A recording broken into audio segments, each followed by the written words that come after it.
В декабре 1989 года на балкон вот этого здания в самом центре Бухареста вышел немолодой мужчина.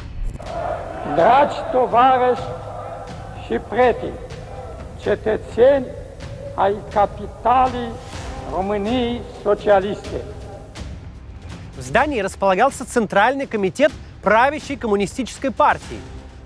Площадь перед ним называлась Дворцовой, а мужчина был единовластным правителем Румынии Николаю Чаушеску. В тот день по его приказу здесь собралась многотысячная толпа. Ожидалось рутинное, в общем-то, мероприятие – обращение вождя к своим верным подданным. На тот момент человек этот был у власти 24 года. На последних выборах его партия набрала 97,7% голосов. За месяц до этого его переназначили руководителем. При процедуре ему аплодировали стоя 62 раза. У него был свой дворец и целая армия верных ему силовиков. На все ключевые должности он назначил друзей или членов семьи, которые, казалось бы, предать не могли. Он ввел тотальную цензуру и, разумеется, топил за традиционные ценности и повышал рождаемость. Пересажал всю оппозицию, а кого не посадил, заставил замолчать. Его поддерживало вроде бы то самое абсолютное большинство.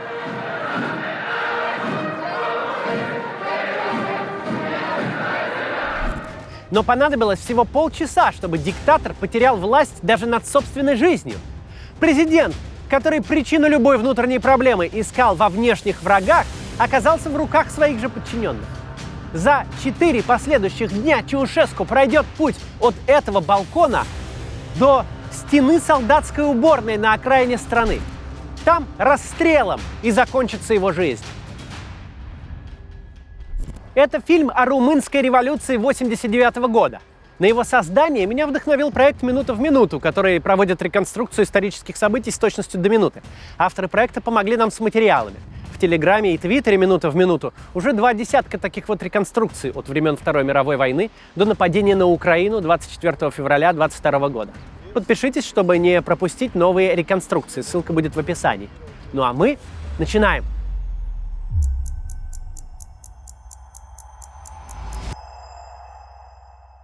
Всех этих людей привезли в Бухарест еще ранним утром. Накануне в Тимишоаре армия подавила волнение среди рабочих, и теперь президент захотел продемонстрировать всему миру народную поддержку своего режима. Самых благонадежных рабочих погрузили в автобусы, а потом митингующие организованно двинулись к центральной площади. Улицы и переулки по пути к цели перекрыты тракторами, грузовиками и автобусами. Покинуть колонну нельзя. Внутри толпы скрываются информаторы румынской спецслужбы – секуритаты.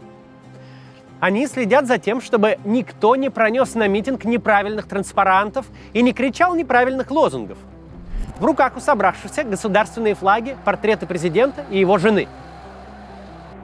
Ничто не предвещает беды. Каждый свою роль знает, каждый неоднократно ее исполнял. И казалось бы, что помешает исполнить еще раз?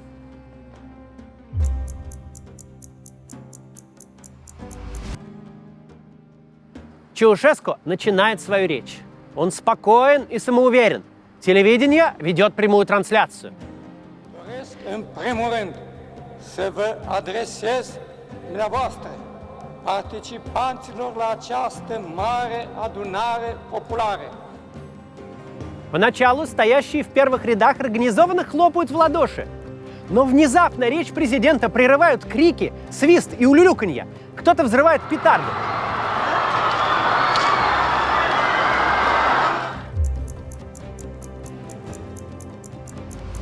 На балконе, где стоят выступающие, начинается суета. Все пытаются понять причину криков. Жена Чаушеску говорит: кто-то стреляет. Один из охранников просит президента уйти в здание. Президент отказывается. Оператор, чтобы случайно не показать что-нибудь, чего показывать нельзя, задирает камеру вверх. Чаушеску растерян. Ведь не может же быть, что народ вот так вот взял и запротестовал. Наверное, просто не работает микрофон. И румынский диктатор стучит по нему и повторяет: «Алло! Алло! Алло! Allo! Allo! Allo! Видишь-то? State. Алло! Allo! Но нет, микрофон работает, и вскоре Чаушеску это понимает. Понимает, что на площади зреет бунт.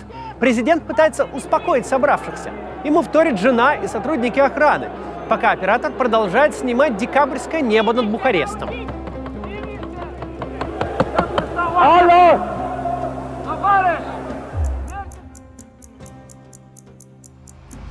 Шум стихает. Оператор направляет объектив обратно на Чаушеску.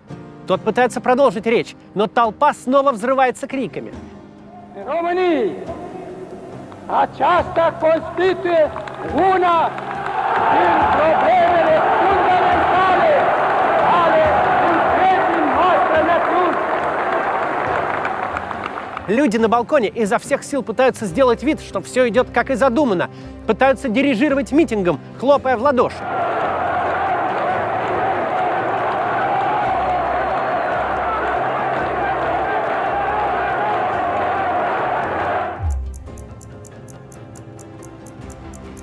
Всего через 6 минут после начала становится понятно, что митинг идет не по плану. Чаушеску может продолжить речь, и он пытается импровизировать, рассказывая, что вот именно сегодня он принимал решение повысить минимальную зарплату, пособие на детей, пенсии. И после этого переходит к событиям в Тimișoara. Ведь именно это волнует публику. Apare tot mai clar că este o acțiune conjugată de cercuri care vor să distrugă integritatea și suveranitatea României. Президент называет протесты, которые он приказал жестоко подавить, попыткой разрушить Румынию и поставить ее под иностранное господство.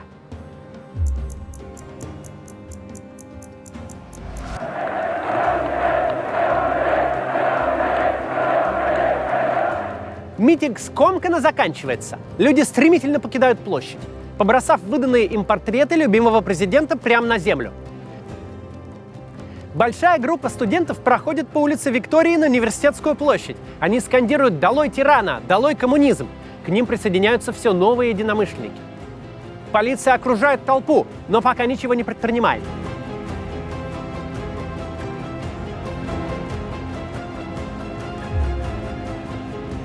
Путь Николая Чаушеску к вершинам власти был необычным. Генерал, никогда не служивший в армии. Политик, ни разу не побеждавший на конкурентных выборах. Чаушеску появился будто из ниоткуда. Изначально он был преданным соратником генерального секретаря Румынской рабочей партии Георгия Георгиеу Деш. Кем-то вроде его персонального ассистента, доверенного помощника.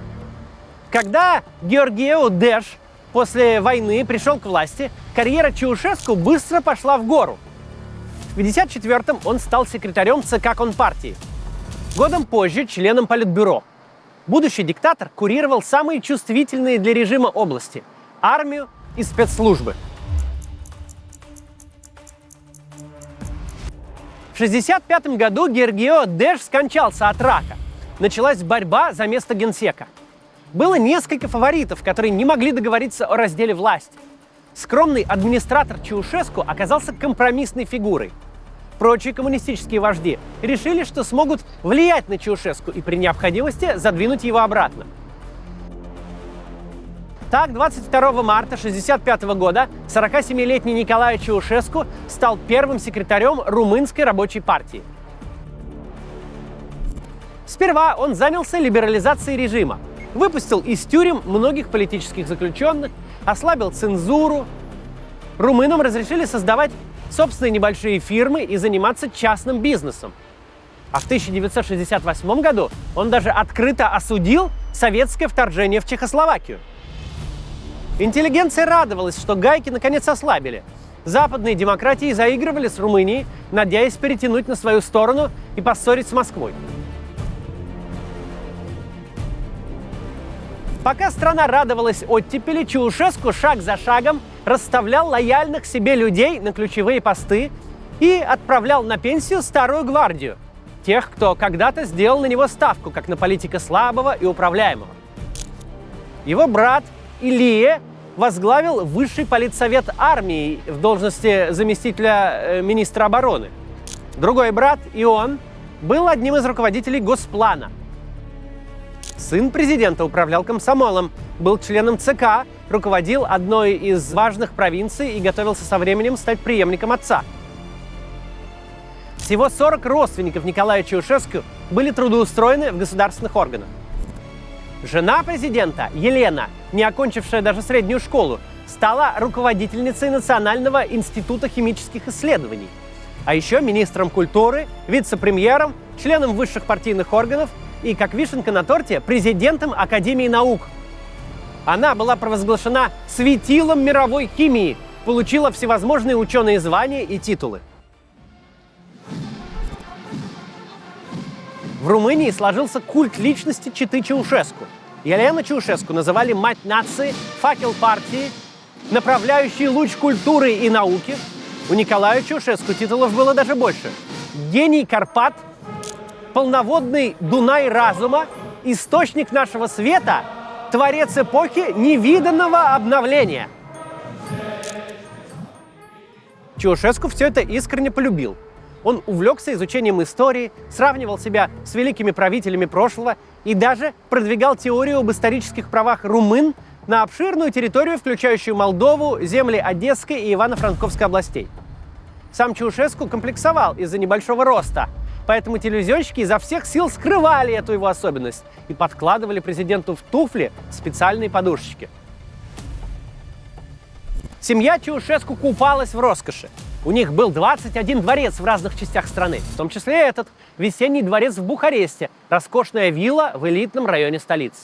Пока он обустраивал свои резиденции, в остальной Румынии дела шли не так уж и хорошо. Экономическая модель Чаушеску к середине 70-х перестала работать. Робкие ростки либерализации и свободы предпринимательства были растоптаны. Чаушеску пытался играть на ценах за нефть, построив нефтеперерабатывающие заводы, но заводы оказались нерентабельны. Главной проблемой стали огромные кредиты, полученные от западных стран, когда те надеялись оторвать Румынию от советского блока. Но Чаушеску так и не стал разрывать отношения с Москвой, и теперь кредиты нужно было возвращать. Сделать это Чаушеску решил за счет граждан. На продажу за границу пошло абсолютно все, в первую очередь продовольствие. Полки румынских магазинов пустели, сахар, мука, яйца и другие продукты отпускали по карточкам.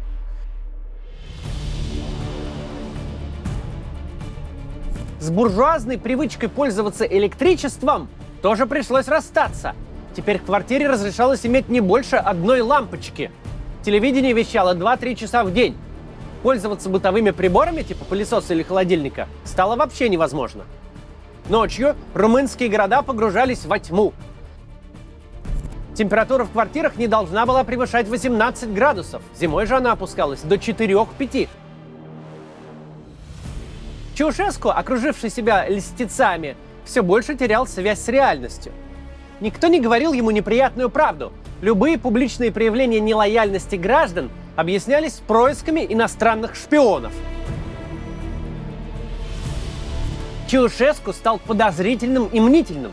Он страдал мизофобией, то есть боязнью заразиться вирусами. После каждого рукопожатия он протирал руку дезинфицирующей салфеткой, а охранники обрабатывали спиртом все поверхности, к которым он прикасался. В зарубежные поездки диктатор брал целую передвижную лабораторию, с помощью которой химики проверяли состав предлагаемой Чаушеску еды. Потом вместе с лабораторией стал ездить и специальный чемодан с постельным бельем и столовой утварью. А не то, что вы подумали. Чаушеску объявил: все, внешний долг выплачен. Это его триумф, завершение огромного проекта, ради которого страна жила впроголодь. Мало кто в тот момент рискнул бы предположить, что и социалистической Румынии, и Чаушеску осталось всего несколько месяцев. Протест на Дворцовой площади начался из-за событий в городе Тимишоара на западе Румынии. Здесь жил известный всей стране протестантский священник Ласло Тёкеш. Он критиковал режим Чаушеску, защищал права национальных меньшинств. Власти решили выслать его в отдаленное село. В защиту Тёкиша встали прихожане, и к ним быстро присоединились и другие горожане, доведенные нищетой до отчаяния. Мирные демонстрации быстро перерастают в столкновения с милицией, погромы. Румынский диктатор приказывает ввести в город войска. Предполагалось, что армейская колонна пройдет по центру Тимишоары торжественным маршем и деморализует бунтовщиков. Но этот жест, наоборот, еще сильнее их разозлил. Протестующие поджигают военную комендатуру и берут штурмом уездный портком. Чаушеску требует от своих силовых министров немедленно подавить беспорядки. Солдаты получили боевое оружие и вечером того же дня открыли огонь на поражение. Погибли 58 человек. Получив доклад, что порядок восстановлен, Чаушеску вылетает в Иран, к которому рассчитывает обратиться за помощью.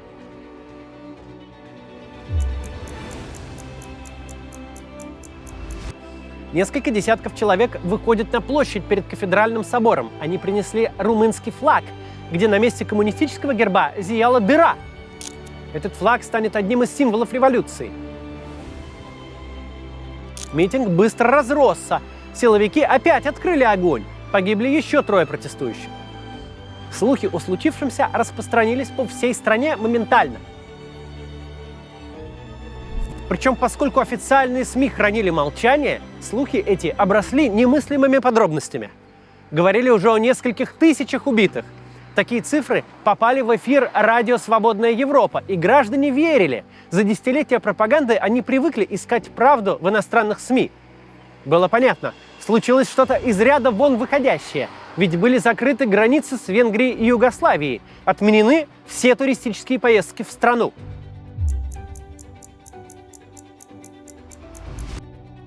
20 декабря крупные предприятия Тимишоары объявили забастовку.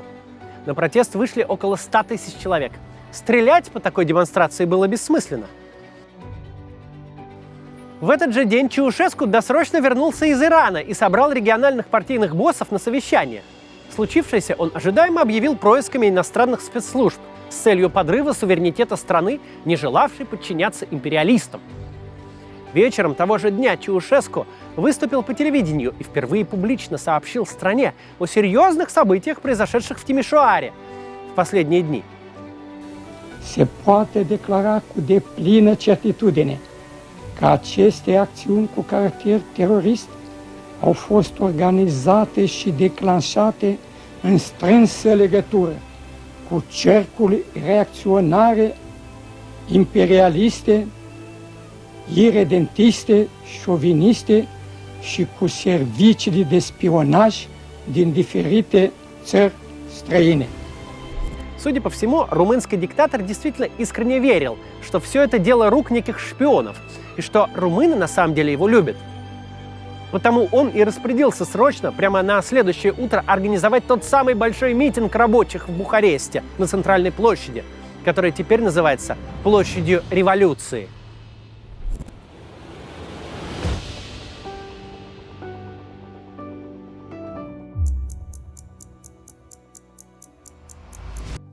Вечером после митинга к Университетской площади стягиваются войска. Солдатам не говорят, что им придется сражаться с безоружными студентами. Командование им врет. Говорит, что на Румынию напала Венгрия.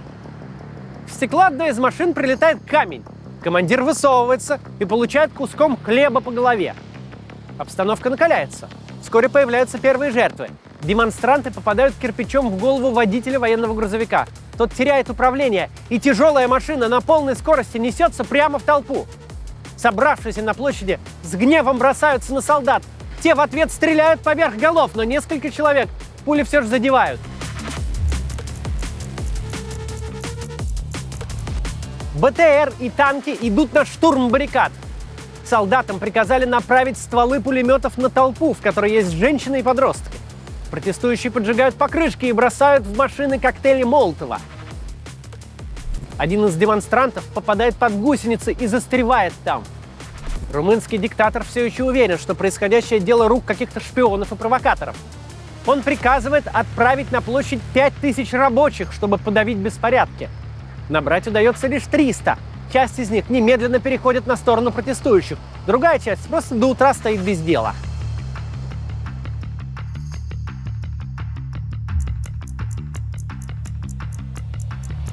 В первый день революции в центре Бухареста погибают 49 человек.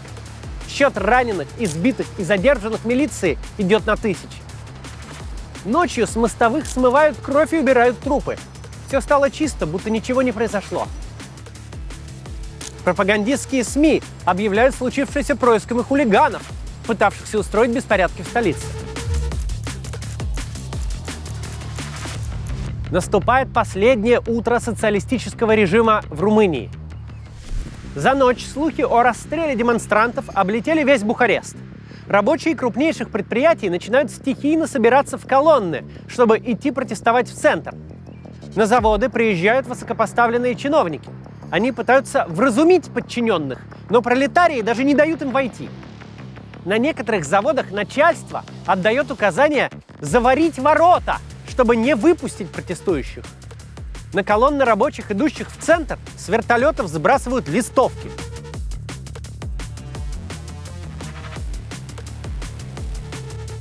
Чаушеску устал после бессонной ночи. Он просит отвезти его домой, но охрана отказывается. Путь до дворца небезопасен. Всесильный диктатор теперь не может перемещаться даже по столице Румынии. Протестующие идут сюда, на Дворцовую площадь, к зданию Центрального комитета. На улицах их ждет оцепление из 4000 человек, танки и БТРы. Кажется, что ночной расстрел вот-вот повторится. Но солдаты живут еще хуже рабочих, живут впроголодь, занимаются бесплатным трудом на стройках и в шахтах вместо военных учений. И любить Чаушеску им не за что. Солдаты отказываются стрелять в демонстрантов. Те легко прорывают строй оцепления и начинают брататься с военными.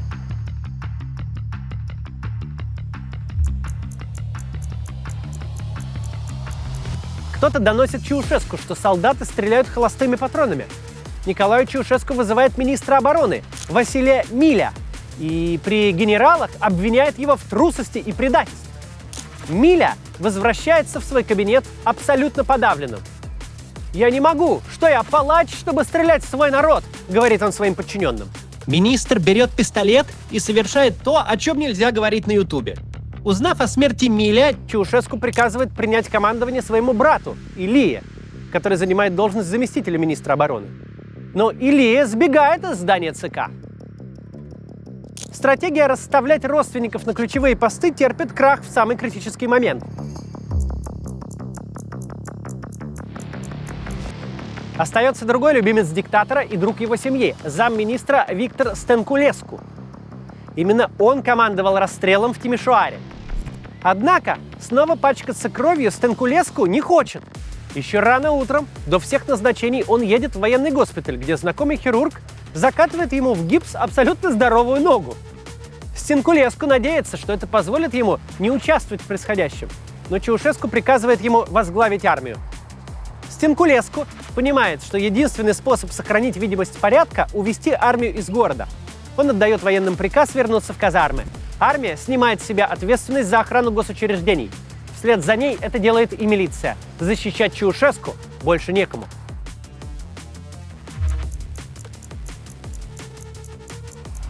По телевидению передают экстренный выпуск новостей. Диктор зачитывает правительственное сообщение. Такое, что у диктора от изумления пересыхает в горле, и он откашливается прямо в прямом эфире. Informăm că ministrul Forțelor Armate a acționat ca trădător împotriva independenței și suveranității României și, dându-și seama că este descoperit, s-a sinucis. Facem apel. На покойного главу Минобороны свалили и расстрел демонстрации в Тимишоаре. В версию о предательстве Миля никто не верит. По армии проносится слух, что министра убили, потому что он отказался стрелять в свой народ. Это становится последней каплей. Оцепление расступается перед демонстрантами, пропуская их к Центральному комитету. Чаушеску издает указ о введении в стране чрезвычайного положения, но его власть уже не выходит за стены вот этого здания. Стенкулеску сообщает президенту, что более не может гарантировать ему безопасность внутри Центрального комитета и рекомендует эвакуироваться на вертолете. Толпа уже штурмует здание. Слышен звон бьющегося стекла, треск выбиваемых дверей. Чаушеску выходит на балкон с мегафоном, пытаясь что-то сказать, Но уже поздно.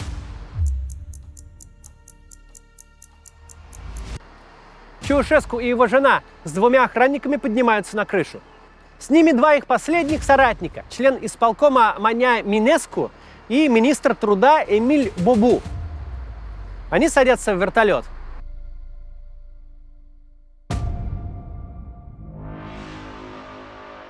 В 12:08 вертолет взлетает с крыши Центрального комитета. Десятки тысяч людей ликуют. Коммунистическое правление в Румынии пало.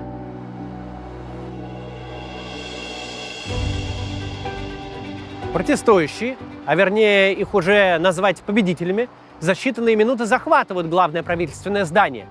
И так происходит не только в столице. Группы гражданских активистов повсюду занимают опустевшие кабинеты местных властей. Румынская коммунистическая партия исчезает в небытие за несколько часов. В коридорах ЦК революционеры отлавливают премьер-министра и заставляют все с того же балкона объявить об отставке.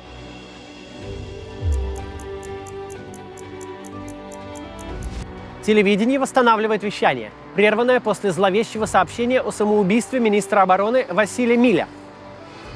Перед миллионами телезрителей предстают взволнованные люди в свитерах, антиподы прежних дикторов, с постными лицами и в галстуках. Волнуясь и sбиваясь, поэт Mircea Dinescu объявляет о свержении Nicolae Ceaușescu. Câteva minute înainte de a vă vorbi. Înainte de asta apelăm la toate forțele ale armatei noastre. Armata în București e cu noi. Dictatorul a fugit. Victorios! Am învins! Am învins! Am învins! Жители Бухареста, до сих пор не веря в происходящее, выставляют телевизоры в окна первых этажей, чтобы все прохожие могли видеть вчерашний оплот пропаганды в одночасье стал рупором революции.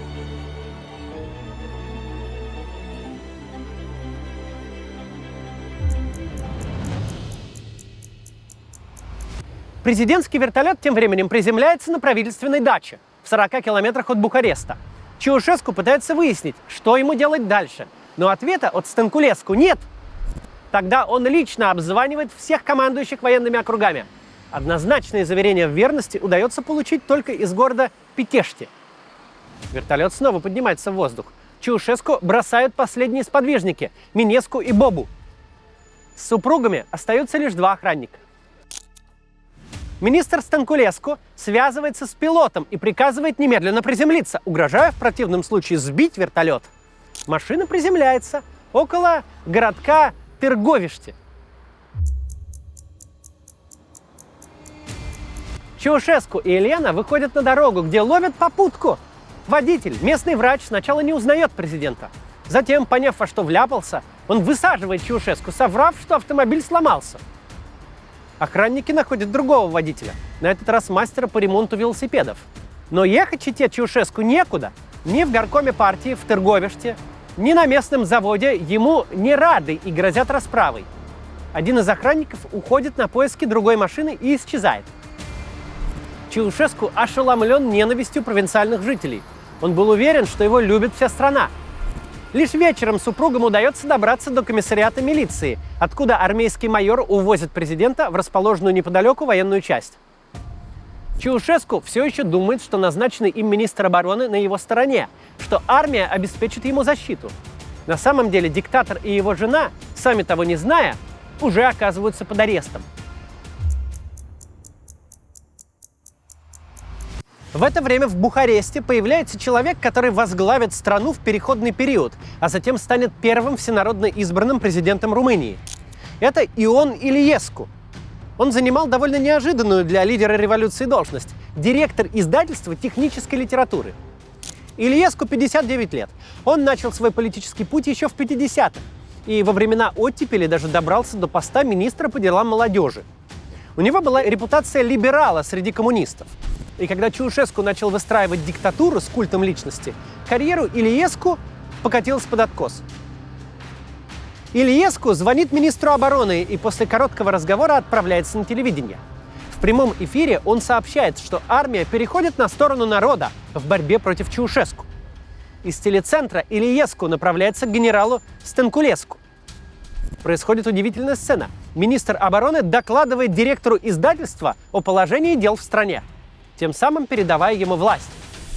В 3:30 Ильеску выступил с балкона Центрального комитета и, как новый лидер, заявил о создании Фронта национального спасения, который будет руководить страной до проведения свободных выборов. Транзит власти свершился.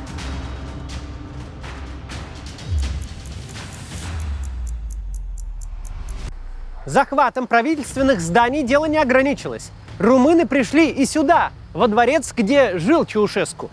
Люди, последние десятилетия прожившие в голоде и нищете, с удивлением рассматривают роскошные интерьеры дома бывшего диктатора. Ванные с позолоченными кранами, бассейн, винный погреб и даже оранжерею с павлинами. Так жила чета Чаушеску. Пока остальная страна без преувеличения считала каждую копейку. Желающих взглянуть на покои президента так много, что им приходится стоять в очереди. Кто-то пытается украсть шахматы, но его хватают за руки. Положи на место, не твое, а народное.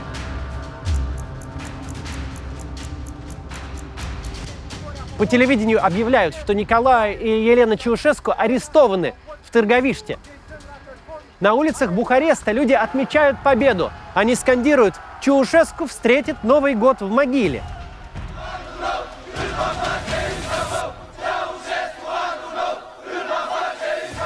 Однако с наступлением темноты благостное настроение в столице сходит на нет. По всему городу происходят перестрелки армии и милиции с неизвестными противниками. Стрельба ведется с крыш и чердаков, из окон верхних этажей. Выстрелы слышны и у здания телецентра, и у здания Центрального комитета. Борясь с загадочными снайперами, военные открывают огонь из танков и крупнокалиберных пулеметов. Стреляют по жилым домам и памятникам архитектуры. Начинаются 3 смутных дня румынской революции.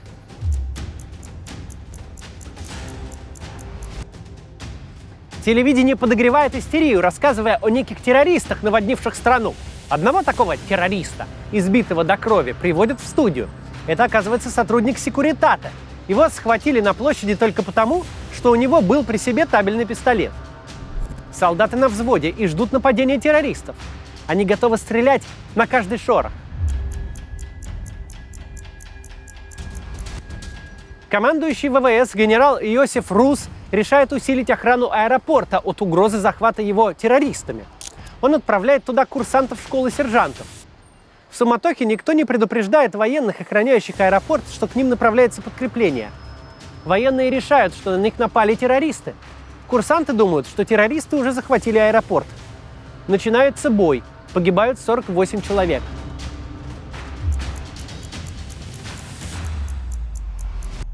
Масло в огонь истерии подливают и зарубежные СМИ.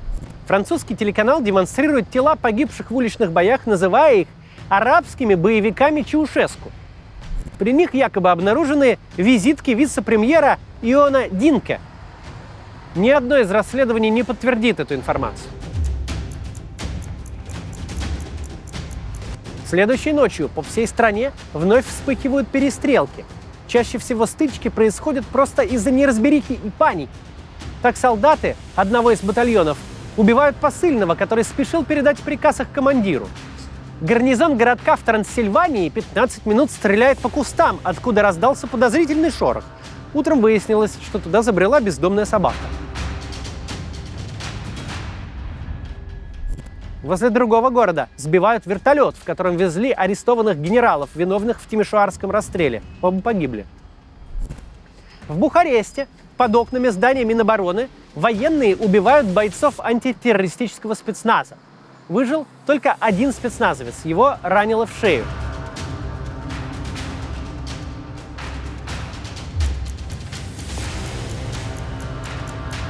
Бои заканчиваются только к вечеру 24-го, в канун Рождества. Начальник Секуритата генерал Юлиан Влад отдает приказ всем спецподразделениям встать на службу стране и народу, признать победу революции и прекратить сопротивление. Террористы, 3 дня наводившие ужас на жителей румынских городов, исчезают так же внезапно, как и появились. Жертвами румынской революции стали 1104 человека. Это памятник им. Большая часть из них погибла уже после бегства Чаушеску из столицы. Но счет убитым еще не окончательный. В 75 километрах от Бухареста, в городе Тырговиште, решается судьба свергнутого президента и его жены. Николай и Елена Чаушеску после долгих скитаний оказались в гарнизоне Тырговиште. 2 дня они живут в холодной казарме. Из мебели там только солдатские кровати, стол и пара стульев. Когда чете Чаушеску первый раз приносят обед из офицерской столовой, они отказываются есть, полагая, что над ними издеваются. Им говорят, что черный, безвкусный и рассыпающийся в руках хлеб и пустой суп – это обычный рацион офицеров. Чаушеску заявляет, что это ложь.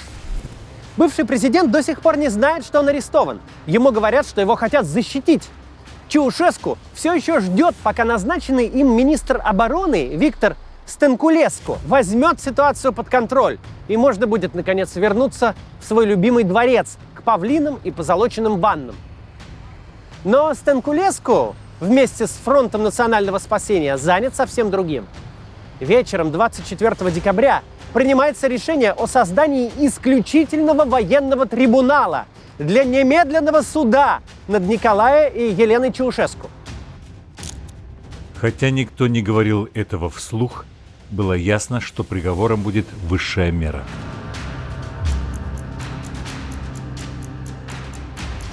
На следующий день вертолет с членами трибунала приземляется в Тырговиште. Виктор Стенкулеску набирает людей в расстрельную команду. В добровольцы записываются 3 десантника. Старшина Дарин Кырлан, старший сержант Октавиан Георгиу и их командир, капитан Ионель Буэйру. Стенкулеску беседует с глазу на глаз с капитаном, чтобы убедиться, рука у десантника в решающий момент не дрогнет.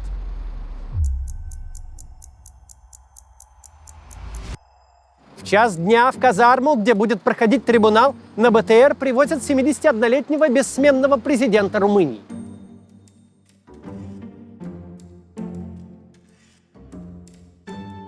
Он был неузнаваем. Бледный, как полотно, волосы взлохмачены, небритый. Однако он пользовался лосьоном после бритья. От него хорошо пахло. Через 15 минут после короткой и довольно формальной процедуры проверки здоровья чету Чаушеску вводят в помещение. Николай видит своего друга Стенкулеску и облегченно вздыхает. «Виктор, наконец-то!» Холодная реакция Стенкулеску лишает его последних иллюзий.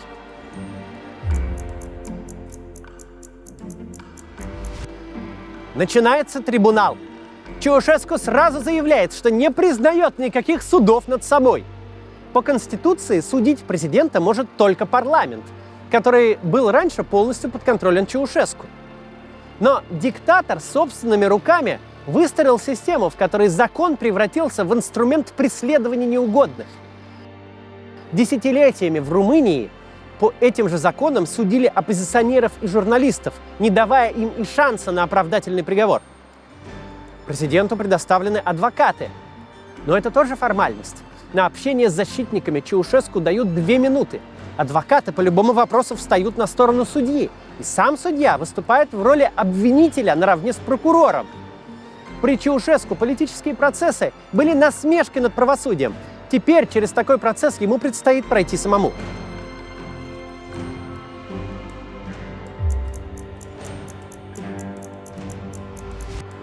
Прокурор зачитывает свою речь. Николая и Елену Чаушеску обвиняют по 4 статьям Уголовного кодекса. Разрушение национальной экономики, вооруженное выступление против народа и государства, разрушение государственных институтов и геноцид. Обвинитель просит судью приговорить бывшего президента и его жену к смертной казни.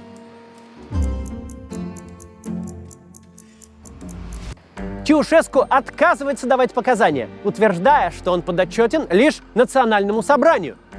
Но председатель трибунала продолжает его допрашивать. Почему крестьяне в Румынии живут впроголодь, а президент в это время строит себе дворцы? Почему все программы развития страны существуют лишь на бумаге? Николай либо вовсе не отвечает, либо говорит цитатами из пропагандистских телепередач про небывалый подъем экономики, строительство школ и больниц, расцвет сельского хозяйства. Он верит во все это даже на пороге смерти. Судья переходит к допросу Елены Чаушеску. Кто написал все ее научные работы? Знала ли она, как ученый, о геноциде? Елена называет происходящее провокацией и отказывается отвечать на вопросы.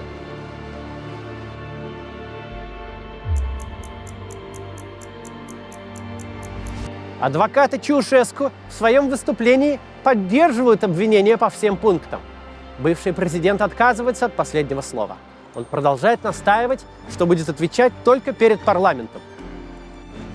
Cine a dat lovitura pe stat, poate să-mi coște pe oricine. Mânia va trăi, veci de veci, și toți trădătorii, oricâți vor fi. Суд удаляется на принятие решения. Va trăi România și poporul român liber, nu cu trădători. На то, чтобы принять решение, нужно менее получаса. În picioare. Nu, dragă, bune, că suntem oameni, așa ce cred. Tribunalul, în numele legii și al poporului, declarând în secret, condamnă unanimitate de voturi pe inculpații Ceaușescu Nicolae și Ceaușescu Elena la pedeapsa capitală. Поскольку они не признают трибунал, у них нет права на апелляцию. Приговор обжалованию не подлежит и будет приведен в исполнение немедленно. Весь трибунал от начала и до конца занял 1 час 20 минут.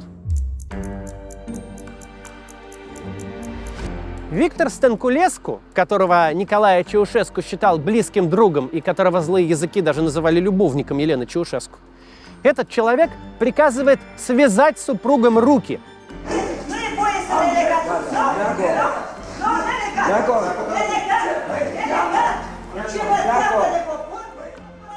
Он взглянул мне в глаза и понял, что умрет не когда-то в будущем, а прямо сейчас, и заплакал. Эта сцена до сих пор снится мне в кошмарах.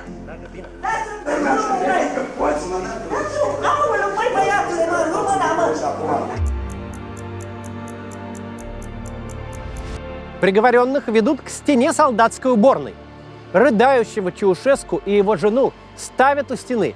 Николай кричит: «Смерть предателям! Да здравствует Социалистическая Республика Румыния, свободная и независимая!» И начинает петь «Интернационал». Елена же просто обкладывает своих палачей матом.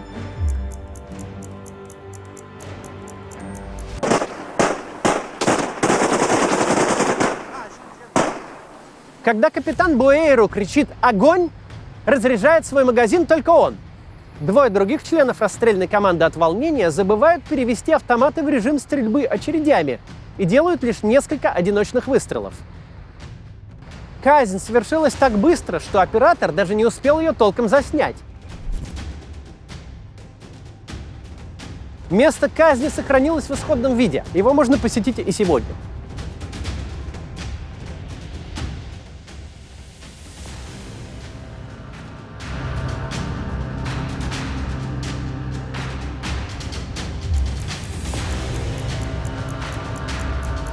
Меньше чем через час тела Николая и Елены Чаушеску на вертолете доставляют в Бухарест и выгружают на стадионе команды «Стяуа». Теперь на поле целые сутки лежат бывший генсек и его жена, завернутые в плащ-палатки. А пьяные офицеры из охраны, светя карманными фонариками, приходят поглазеть на тела полноводного Дуная разума и матери нации. Никто не может поверить, что все это происходит на самом деле. Этот человек казался себе и другим всесильным. Он мучил неугодных ему людей, разворовывал средства, продвигал на должности тех, кто ему нравился, членов семьи своей. Он казался недосягаемым там, на том самом балконе. Но ни заборы дворца, ни высокие стены, ни верное окружение, ничто из этого не помогло Николаю Чаушеску. Судьбу диктатора решили обычные люди. Все, что от них потребовалось, очень разозлиться и захотеть взять свою судьбу в свои руки. Диктатура в Румынии пала. Падала она тогда и в других соседних странах. Опыт Румынии нельзя назвать удачным на фоне других стран, например, Чехословакии или Польши. Силовая революция не привела страну к быстрому процветанию. Реформы проходили в ней медленнее, чем у соседей. А по прошествии времени граждане Румынии, сегодня страны Евросоюза, стали ностальгировать по прошлому, и сегодня рейтинг Чаушеску выше, чем у действующей власти. Страны, где произошел мирный переход к демократии, реформировались и развивались быстрее и удачнее. Однако опыт Румынии показывает нам, никто не всесилен. И тот, кто сегодня кажется вечным, контролирующим все, несменяемым, полубогом, завтра может не просто потерять власть, но и потерять жизнь. У нас есть традиционная рубрика «Совет диктатору». Так вот, диктаторы, не будьте самоуверены, не доводите народ до того, что вас не готов посадить в свою машину провинциальный врач или автомеханик. Вас не спасут ни друзья-силовики, ни расставленные на все позиции подхалим. Нужно вовремя уходить, диктаторы. До завтра.